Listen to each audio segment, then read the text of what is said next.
Hello দর্শক, আপনারা দেখতেই পাচ্ছেন যে এটি হলো ওই আপনার সাগরদিঘি পল্টন পাড় থেকে পাহাড়পাড়া যে রাস্তাটা, রাস্তার বেহাল অবস্থা। তো এইগুলা দেখার মতো কেউ নাই। আমাদের রাস্তাঘাট আরো খারাপ। শুধুমাত্র আজকে এদিক দিয়ে তুলে ধরলাম। তো এই রাস্তার আশেপাশে যে থাকে আল মামুন, সে প্রতিদিন এটি রাস্তাটা পর্যবেক্ষণ করে। তো হ্যালো আমরা গাইস, আমরা জানবো তার কাছ থেকে যে রাস্তার সম্পর্কে, রাস্তার এই বেহাল দশার অবস্থার জন্য কে দায়ী। এটা জন্য আসলে মানুষের কোনো দায় না। বৃষ্টি মিষ্টি আসে মাঝে মধ্যে, দেখা যায় রাস্তাঘাটে গাড়ি ঘোড়া চলে, অনেক সামনে কোম্পানি আছে, সেই জন্য যানবাহনে মানুষের খুব কষ্ট হয়। রাস্তাটারও দ্রুত কাজ করাতে হবে।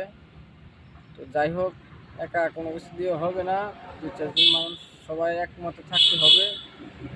সবাই যদি সহমত দেয় তাহলে রাস্তাটা নিয়ে আমরা আগাতে পারবো, রাস্তাটা কাজ করাতে পারবো। আমাদের মানুষজন যারা আছে সবাই সুস্থ স্বাভাবিকভাবে চলতে পারবো।